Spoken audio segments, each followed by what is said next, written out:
baby died of blunt force head injuries in 2010.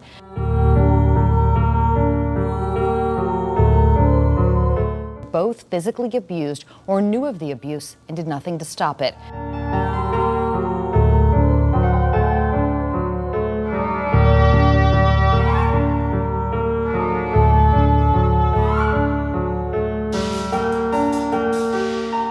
Every normal human being on this planet is hardwired to be loving toward children and be protective of them. And when someone becomes a parent, this caring attitude toward children becomes stronger. A parent is expected not only to love their own child, but also to have a soft corner for all the children in the world. For after learning the incidences of the two cases I'm about to tell you about, some mothers fail this expectation. They raised and nourished their own kids with their hands, but had no humanity and mercy when taking their lives with those same hands. We start with Amy Jo Palmer, a mother of 2 children and a murderer of another child. Kamryn Schlitter was born in September 2008 to Nicole King and Zaria Schlitter. The couple and their newborn daughter lived in the home of Nicole's mother, Jerry King, and stepfather John King. In November 2009, Nicole and Zaria broke up and Zaria went to live with his grandparents in Cedar Rapids. Nicole and Zaria shared custody of Kamryn, and she would spend 1 week with one parent and the next with the other parent. After some time, Zaria started dating Amy Jo Palmer, a mother of 2. Sometimes, when it was Zaria's turn to look after Kamryn, he would spend the weekend at Palmer's apartment in Iowa. In February 2010, Jerry and John divorced. Nicole and Jerry moved out of John's apartment. Nicole needed time to find and move into a new place, so she requested Zaria to take care of Kamryn for a month. Zaria agreed and took Kamryn on February 22nd. Since Zaria had to be at work during the day, he dropped Kamryn off at a daycare. Kamryn visits to the daycare started off from the 2nd of May. Kamryn really enjoyed her time at the daycare. She would play with all the other kids and be bubbly, joyous, and just full of life. Now, the 6th and 7th of March in 2010, Kamryn spent those weekends with her father, Zaria. They were at Palmer's home. The next day, on Monday, March the 8th, when Kamryn went to the daycare, the employees there noticed that she had bruises on her face, forehead, and near her eyes. One of the staff members, Andrea McClare, cleaned her face with a wipe and noticed that there were more bruises on her face and lips, but they had been covered with makeup as if someone was trying to hide them. The staff members also noticed that Kamryn was not being herself. That day, Palmer came to pick Kamryn up. According to Andrea, when Palmer came in, she asked, "How is that little brat doing?" Worried about the child's well-being, Andrea then asked Palmer, "What are these bruises on the face?" And she told her that Kamryn hurt herself on the bookshelf while playing. The people at the daycare were suspicious but did not pay much attention to the bruises. The next day, Zaria took Kamryn to the clinic for a checkup because she had a fever and was not eating much. During the checkup, the doctor noticed that Kamryn had bruises on her forehead and a pink eye. When she questioned Zaria about the injuries, he told her that she hit herself with a coffee table. But according to the doctor, this explanation seemed plausible. I can only assume she must have fallen and knocked the coffee table. When you say she hurt herself on the coffee table, that suggests that she deliberately banged her head. I don't think this is what he meant to the doctor. For the next 3 days, Zaria stayed in touch with the doctor as Kamryn's fever was not going down.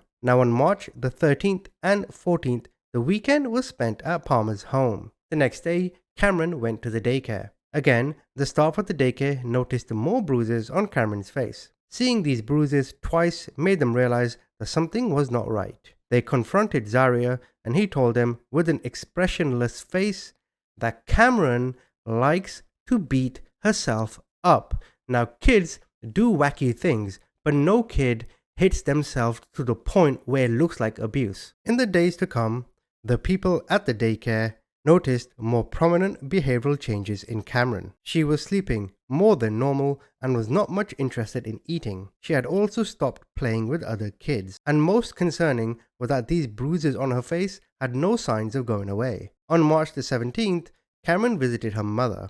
Nicole recalled the day Kamryn kept crying and was pulling out her hair. According to Nicole, Kamryn had never acted in that manner. She assumed that Kamryn was sick or sleepy, so she asked Zaria to take her back home and put her to bed. On March the 18th, Nicole visited Kamryn at Zaria's grandparents' home. She again noticed bruises on her daughter's face. She asked Zaria about them, and he informed her that Kamryn might have just accidentally hit herself with something. The same day, Zaria called the clinic and told them that Kamryn's sleeping routine had changed. She had lost her appetite and was also coughing and had a runny nose. On Saturday, March the 20th, Zaria took Kamryn to Palmer's place. While he was putting her to bed, she vomited on him. When she vomited, Zaria got frustrated. He looked at the child and he said, "What do I do with you?" On Sunday, March the 21st, 2010, in the evening, Zaria left the apartment at 5 p.m. for a class he had to attend and left Kamryn in Palmer's care. At around 7:45 p.m., Palmer made a 911 call to report that the 17-month-old Kamryn was not being responsive and her limbs were involuntarily contracting. The rescue team arrived and they took her to St. Luke's Hospital in Cedar Rapids. The doctors, after doing a checkup, determined the child was suffering from head trauma. Her head was swollen and one area under her skull was filled with blood. Kamryn went under brain surgery and was given life support. According to the nurse, when Kamryn was on this life support, Zaria, during one of his visits, he kept telling her, "I'm sorry, I am sorry." The doctors tried their best, but Kamryn Schlitter passed away on the 28th of March 2010. She was not able to celebrate being an 18-month-old, let alone celebrate her second birthday. Kamryn's autopsy clearly showed signs of abuse, and the police knew who to suspect: Zaria and Amy Palmer. When the police interviewed Palmer, she told them that on March 21st at 3:30 p.m., she woke Kamryn up from a nap. Then at 7:30, she gave her a bath and put her to sleep.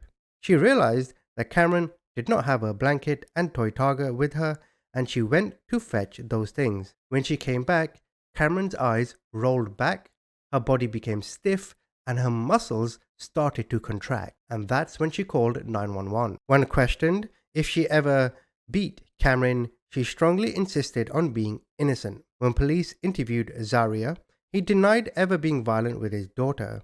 He said that he did get frustrated sometimes, but he never physically harmed her.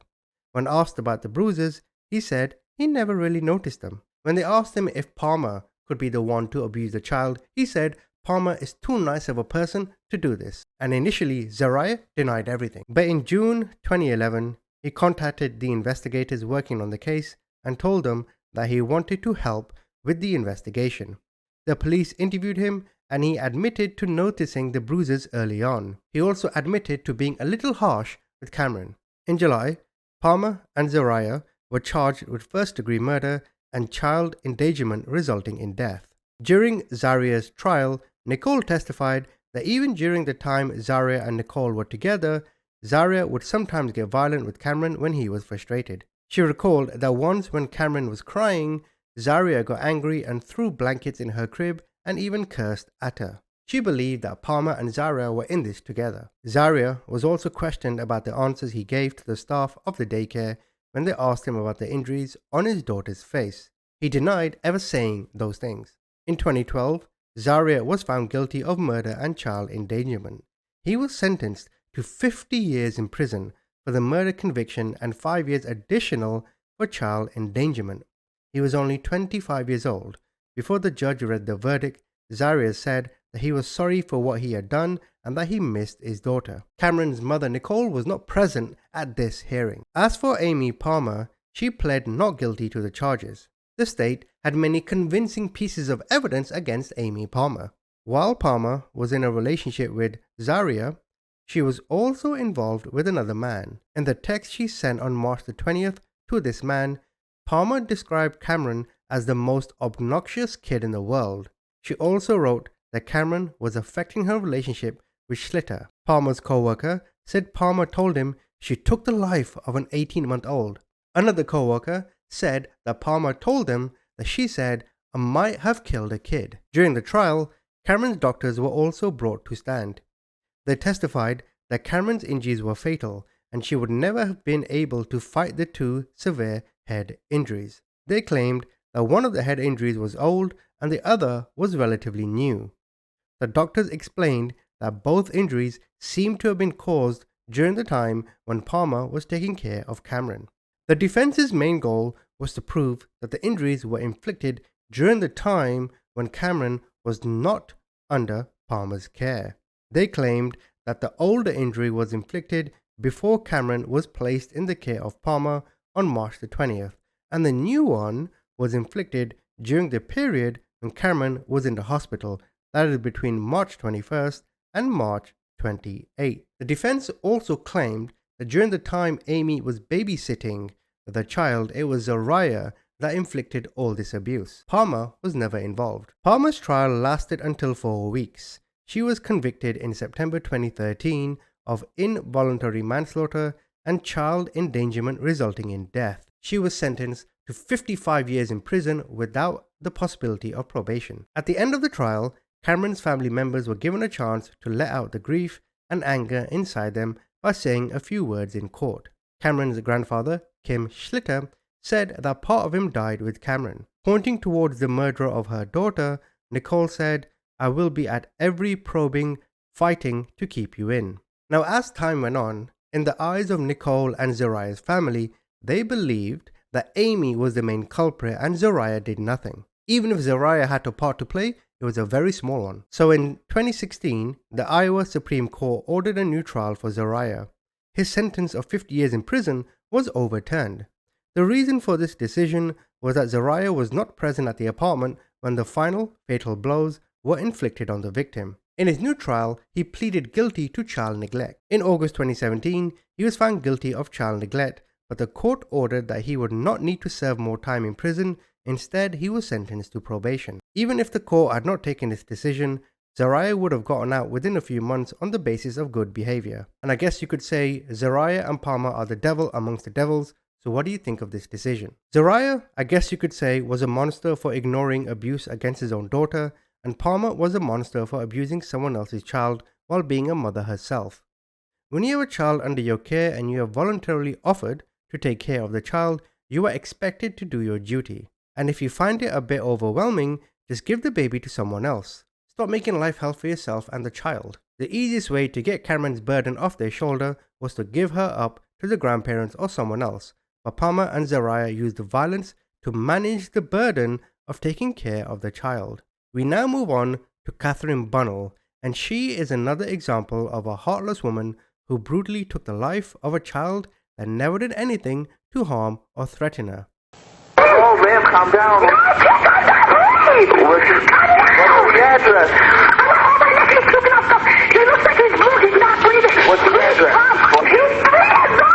Okay. No, come now, please. On October 29, 2004, in Providence County, Rhode Island, Kamryn Bunnell and her boyfriend, Gilbert DeLestre, went out on a date night along with Gilbert's cousin. They left their 2 children and Bunnell's 3 nephews at their apartment in the care of a babysitter called Kayla. The babysitter was 15 years old. One of the nephews was Thomas J. Wright, a 3-year-old who was being taken care by his aunt because his mother Karen was in prison serving her time for carrying marijuana. Around midnight, Kayla was helping Thomas to go to sleep. She laid him down on the couch and herself lay on the carpeted floor and fell asleep peacefully.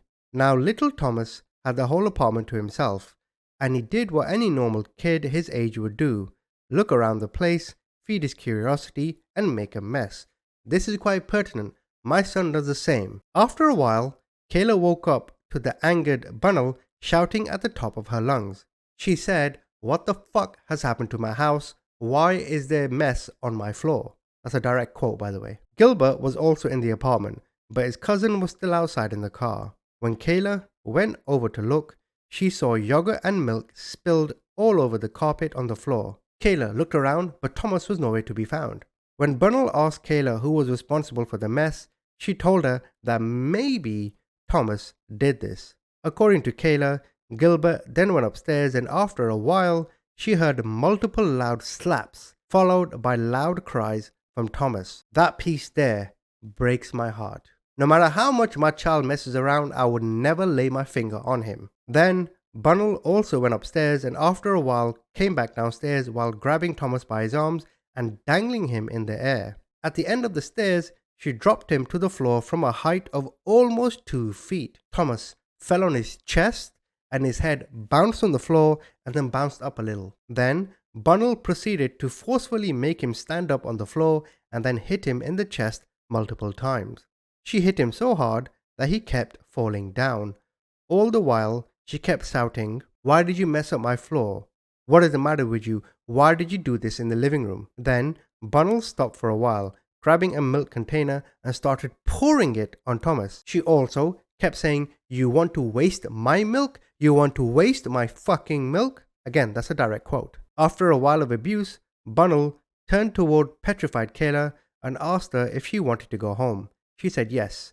Bunnell then left Thomas alone and started looking for her car keys. Kayla's eyes then drifted away from Thomas for a while, and when she looked back, she saw Thomas in the air, falling down at a distance of 3.5 feet from the ground, and he was 4 to 5 feet away from Gilbert. She also saw Gilbert's hands in a position that indicated he was the one to throw Thomas 5 feet across the apartment and 3 feet in the air. When Thomas fell back to the ground, he landed on his chest and his leg was twisted under his stomach. Later, Gilbert put Thomas on the second stair of the staircase and the little boy just leaned against the wall.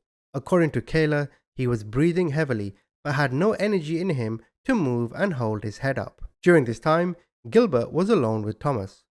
While Thomas was sitting on the staircase, Gilbert slapped him on his back and the little boy fell down 6 to 8 stairs and became unconscious. Gilbert then picked him up and laid him down in his crib. According to Bunnell, when she came back, Gilbert told her to check up on Thomas. Thomas was not responsive. Bunnell, thinking that she had lost consciousness, poured water on his head in the bathroom, but Thomas's condition did not change. After a while, she noticed that Thomas had turned blue and shouted, "Call 911." On the call, the couple told the dispatcher that they had a sick baby that needed care. At 3:31 a.m., rescuers and the police arrived at the apartment. Now, according to Edward Bartholic, a member of the rescue team, Thomas's eyes and forehead were swollen.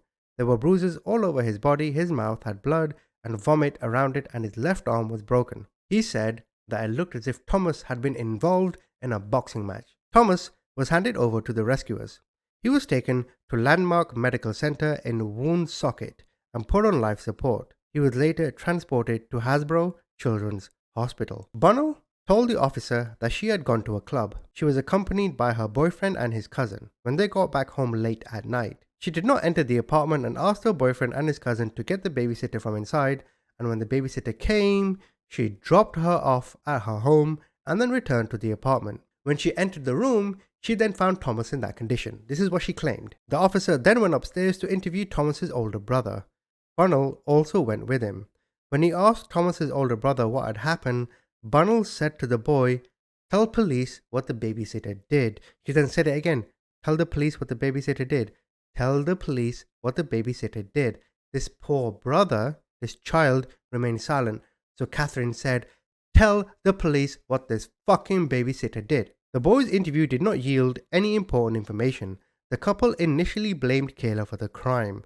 This led the police to interview her, and she was truthfully informed them of the horrors she had seen that night. On the 31st of October 2004, in Hasbro Children's Hospital, Thomas was pronounced brain dead, and at noon, he was taken off life support and pronounced dead. When the autopsy was performed, the injuries were consistent with Kayla's version of events. Bunnell and Gilbert were both arrested and charged with the murder of Thomas J. Wright. Both were tried separately. Catherine Bunnell's trial took place in May 2008. Bunnell took full responsibility for physically beating Thomas, but she denied being the one who actually murdered him. Her defense team argued that the injuries responsible for the death of the victim were not inflicted upon him by the defendant. She said they were caused by Gilbert. He was the one who threw him across the apartment, and after Bunnell had left the apartment to drop off the babysitter, he was alone with Thomas, and God knows what he did to the little boy. Gilbert was also brought to the stand, but he refused to say anything. Bunnell also claimed that she tried to save Thomas's life, but this claim was refuted by Gilbert's cousin when he testified that Bunnell stopped him from reviving the child when he had gone unconscious. Kayla was also brought to the stand. She said it was Kamryn Bunnell who started the abuse and inflicted most of the injuries on the child. In her words, Bunnell was hitting Thomas as if she was a teenage girl fighting with another teenager. The prosecution argued that it was Bunnell who started the abuse. It was her who set up an atmosphere for Gilbert to carry it on. Kamryn Bunnell was found guilty of second-degree murder and conspiracy to murder. Bunnell appealed for a retrial, but it was rejected on May 22nd. On October 6, 2008, Bunnell was sentenced to life in prison for the murder and 10 years in prison for conspiring to murder. Thomas's mother, Karen Wright, stood beside her sister the whole time. She did not agree with the verdict. In her eyes, her sister was innocent and the real person who murdered Thomas was Gilbert. When he was on the stand during Bunnell's trial, she could be heard shouting outside the courtroom. She was saying, "I want my baby back, I want my baby back. He killed the baby, he did it, he did it." As for Gilbert's trial, on the 4th of December 2008, Gilbert was found not guilty of first-degree murder, but guilty of second-degree murder and conspiring to murder. He was given the same sentence as Kamryn. Thomas's murder led to an investigation into the Rhode Island foster care system. After Thomas's mother was sent to prison for carrying marijuana, Thomas and his siblings were handed over to their aunt, Kamryn Bunnell, by the Rhode Island Department of Children, Youth and Families. An investigation revealed that this agency made an extremely bad decision because Bunnell herself used drugs and was unemployed. Had the agency never taken such a step and given Thomas over to someone more mature and more responsible, someone who accepted that when you have children running in your house, you can expect chaos, Thomas would have lived. Spilling milk is an act you expect from children. It was childlike and innocent. Bunnell was someone who was not mature for her age and punished a 3-year-old for acting his age. I'll keep going back to it. I'm guessing that Kamryn and Gilbert, they went out to a club, they must have had a couple of drinks. Maybe they weren't fully aware of the pain they were inflicted of the child, because sometimes when you drink alcohol you can become a bit numb, you're not always aware of your surroundings. But imagine that, slapping a child, throwing a child as if it's like, like a ball you throw across the room or something. My son throws things all the time, and when he throws, I just laugh. He doesn't know what he's doing. Kamryn and Gilbert should never ever be released, and I sincerely hope the justice that's given to these kind of people in prison was fully served. Thank you for watching. Comment, tell me what you think.